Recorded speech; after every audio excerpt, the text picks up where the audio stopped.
भाई को रोज डेली धमकी देता तो तुझे मार दूंगा, तेरे घर पे कब्जा कर लूंगा, तेरे बीवी बच्चों को उठवा दूंगा। कौन करेगा छोटे छोटे बच्चे? मेरा भाई चला गया, इसीलिए मेरा भाई चला ही गया वो ऐसे चक्कर में। पड़ोस में भी धमकी देता था, पड़ोस में बहुत बदतमीजी भी। मेरी मम्मी भी रोती थी मुझसे, मुझे फोन पे बताती थी अल्लाह अल्लाह आ मेरे भाई आ मेरा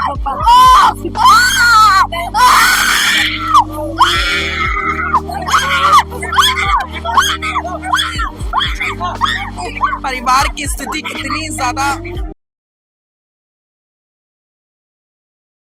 नमस्कार, मैं उमांशु और इस वक्त आप देख रहे हैं तहलका दिल्ली। मेरी मौजूदगी इस वक्त राजधानी दिल्ली के शाहबाद डेरी इलाके में है और यहाँ पर बीते दिन एक व्यक्ति ने फांसी लगाकर खुदकुशी कर ली। क्या कारण था, क्या वजह थी, सब कुछ जानेंगे, परिवार से जुड़ेंगे।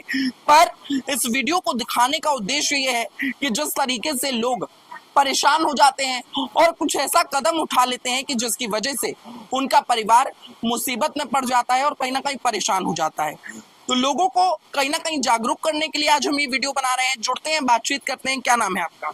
मेरा मोहम्मद इसराइल। क्या नाम है था जिन्होंने फांसी लगाई? उनका आबिद सोनू। क्यों फांसी लगाई?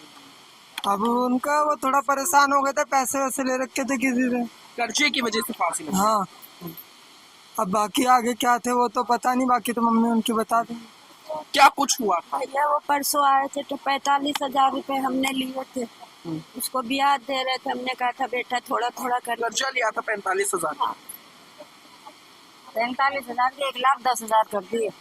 45,000 का कर्जा लिया था, 1,10,000 भर चुके हैं। नहीं भरे नहीं, कर दिए। उसने बना दिए। हाँ, ब्याज बढ़ा बढ़ा के। अब वो आपसे मांग रहा है तो आप दे नहीं पा रहे हो। हाँ, देने का वादा कर लिया था, मगर उसने इतनी उसको ऐसी स्थिति पे लाके खड़ा कर दिया कि उन्हें आत्महत्या करनी पड़ गई। उसका धमकी देता था, रोज डेली धमकी देता था मेरे भाई को रोज डेली धमकी देता था तुझे मार दूंगा, तेरे घर पे कब्जा कर लूंगा, तेरे बीवी बच्चों को उठवा दूंगा। कौन करेगा छोटे छोटे बच्चे? मेरा भाई चला गया, इसीलिए मेरा भाई चला ही गया वो ऐसे चक्कर में। इसको जरूर इसको सजा होनी चाहिए। मेरा भाई चला गया, कर्जा लिया था, कह रहे थे हम देंगे, लेकिन नहीं, वो नहीं माना। वो कह रहा था तुझे करवा देंगे, हम कुछ नहीं दिया तो तुझे मार देंगे, जान से मार देंगे। नहीं तो मर जा। तो मेरा भाई चला गया। सब यही कह रहे हैं, पूरा मोहल्ला मकान पे कब्जा कर लेंगे। नहीं तो मकान पे कब्जा करने की धमकी दी। हाँ। कौन था वो व्यक्ति, क्या आप जानती हैं उन्हें? पता नहीं, नाम पता है मुझे, लाल है यही कहीं का, मैंने कभी देखा नहीं है। मेरी मम्मी ने भी लाल नाम है भैया उसका। पड़ोस में भी किसी से भी पूछ लो, आके यहाँ पर धमकी देता था वो। पड़ोस में भी धमकी देता था, पड़ोस में बहुत बदतमीजी भी। मेरी मम्मी भी रोती थी मुझसे, मुझे फोन पे बताती थी बिटिया ऐसे ऐसे बोल रहा है वो। मेरी मम्मी गिरवी रखने के लिए भी मकान मेरे घर पे गई थी कि बिटिया हमारा गिरवी रखवा दो, हम कर्जा दे देंगे, मेरा बच्चा नहीं तो कुछ ना कुछ कर लेगा। बहुत डिप्रेशन में हो गया। कहीं ना कहीं डिप्रेशन थी कर्जे की। हमने अभी जाना है तो पता चला है कि कर्जा जो है वो सबसे बड़ी वजह था कि इस व्यक्ति ने खुदकुशी कर ली। आप सोचिए, कुछ फाइनेंसर जो लगातार प्रतिदिन ब्याज पर या महीने के कुछ ब्याज पर पैसा दे देते हैं और उसके बाद उस ब्याज को इतना बढ़ाते चले जाते हैं कि सामने वाला व्यक्ति वो ब्याज दे ही नहीं पाता है। कितने % ब्याज पे? 10%। 10% ब्याज पे था।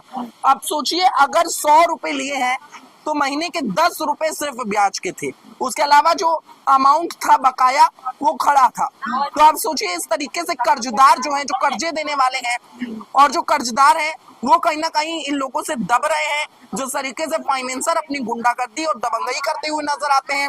हमें साफ तौर से परिवार ने बताया कि किस तरीके से फाइनेंसर डेली आता था। मेरा भाई आ गया, मेरा भाई आ गया, ओ मेरा भाई, अल्लाह अल्लाह, ओ मेरा भाई, ओ मेरा भाई,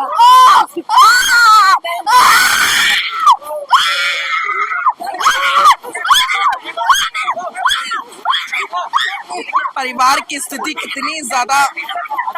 उनके पिता जो मरे हैं, मरने वाले देखिए अब व्यक्ति का शव घर पर पहुंचा है, जिस व्यक्ति की डेथ हुई थी उनका शव अब घर पर पहुंचा है। और देखिए पूरा की पूरा परिवार, जो बहन है वो कहीं ना कहीं रो रो कर पागल हो गई है। आप सोचिए किस तरीके से माँ है और वो कहीं ना कहीं रो रही है।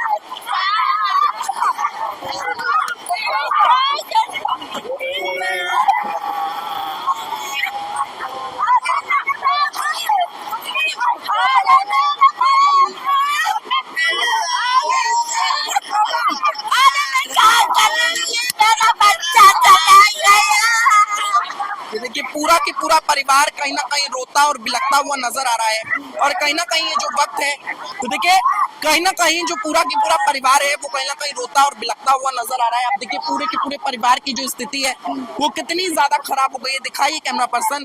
और जिस तरीके से लगातार दिल्ली के अंदर अब लोग इतने ज्यादा डिप्रेस हो गए हैं कि लोग सुसाइड कर लेते हैं, तो कहीं ना कहीं लोगों को अब इस चीज से बचने की जरूरत है, कहीं ना कहीं खुद को संभालने की जरूरत है स्थिति से। आप देखिए एक व्यक्ति ने सुसाइड किया और उसके पीछे कितनी सारी जिंदगियां हैं जो कहीं ना कहीं बर्बाद हो गई है। एक व्यक्ति सुसाइड करता है और कितनी सारी ये जिंदगियां हैं जो खराब होती हुई, बर्बाद होती हुई नजर आ रही है।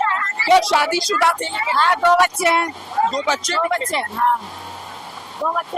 देखिए ये माँ है, पिता है, सब रो रहे हैं, पूरा की पूरा परिवार रो रहा है, बिलख रहा है। और देखिए किस तरीके से रो रहे हैं, वो वाइफ है, बहन है, तमाम लोग यहाँ पर बैठे हैं। और लगातार ये देखिए ये बच्ची है, छोटी सी बच्ची है इसी युवक की। आप सोचिए किस तरीके से एक व्यक्ति के पीछे पूरा की पूरा परिवार जो है वो देखते ही देखते बर्बाद हो जाता है। क्या धमकियां दी जाती हैं? अरे कर्जे वाले आते थे, धमकी देते थे क्या कि तूने मेरा कर्जा नहीं दिया मैं तेरे को छोड़ूंगा नहीं। मेरा आदमी मुझे छोड़ के चला गया, अब क्या करूं, अब क्या करूं मैं। अब सोचिए कि एक महिला जो कहीं ना कहीं इनका पति अब इनके साथ नहीं रहा और पूरी की पूरी जिंदगी अब कहीं ना कहीं अकेले बितानी पड़ेगी, और कैसे वो पूरी जिंदगी बिताएंगी। अब सोचिए एक गलत कदम किस तरीके से पूरे के पूरे परिवार को उजाड़ देता है। एक हंसता खेलता परिवार कहीं ना कहीं बिखर जाता है। ये पिता है, माँ है, इसके अलावा बहन है, तमाम लोग यहाँ पर है। क्या करें? बैटरी रिक्शा चलाते थे वो, अब बताओ इनके घर में ये तो चला नहीं पाएंगे, इनका कैसे घर का खर्चा चलेगा। वो अकेले कमाने वाला था। वही एक कमाने वाले थे और बैटरी रिक्शा चलाते थे वो। उसी हिसाब से किसी रिक्शे के चक्कर में किस कारण कोई बीमारी आई, थोड़ा सा पैसा लेना, जान ले गया वो पैसा। ये बताइए इसका इंसाफ कैसे होगा। ये देखिए कोई उम्र है, ये बहन पिता भी रो रहे हैं, माँ भी रो रही है, बहन भी रो रही है, बीवी भी रो रही है, छोटे छोटे बच्चे हैं। पूरा की पूरा जो परिवार है वो कहीं ना कहीं इस वक्त हंसता खेलता परिवार कहीं ना कहीं बिखर चुका है। ये तस्वीरें मैंने आपको दिखाई हैं कि किस तरीके से राजधानी दिल्ली में कर्जा जो है वो एक बड़ा कारण बन गया है। आए दिनों ऐसी खबरें सामने आती हैं कि कर्जे के कारण लोग सुसाइड कर लेते हैं, लोगों को इतना ज्यादा प्रताड़ित किया जाता है। फाइनेंसर जो होते हैं वो इतना ज्यादा लोगों को डराते हैं, धमकाते हैं कि व्यक्ति कहीं ना कहीं दबाव में आ जाता है और खुदकुशी कर लेता है। वो एक व्यक्ति साहब खुदकुशी नहीं करता, उसके साथ पूरा के पूरा परिवार जो है उसकी कहीं ना कहीं मौत हो जाती है। और कहीं ना कहीं पूरा के पूरा परिवार देखिए किस तरीके से बर्बाद यहाँ पर हो गया है, रोता हुआ बिलखता हुआ परिवार में इस वक्त मातम पसरा हुआ है। आप सोचिए छोटा सा बेटा है, बेटी है, पत्नी है, माँ है, बहन है, तमाम लोगों की जिम्मेदारी निभाने वाला बेटा अब खुदकुशी कर चुका है। और अब कहीं ना कहीं पूरे के पूरे परिवार के लिए समस्याएं खड़ी होगी। इस वीडियो को आप शेयर करें। और अंत में मैं सिर्फ आप लोगों को इतना ही कहना चाहूंगा कि कोई भी दुख हो, कोई भी दर्द हो, उसे शेयर करें। कोई आपको परेशान कर रहा है तो उसकी कंप्लेन करें, लीगल कार्यवाही करें। कोई ऐसा कदम न उठाएं कि जिसकी वजह से आपके पूरे परिवार का ये हाल हो जाए। बहुत बहुत धन्यवाद। देखते रहें तहलका दिल्ली।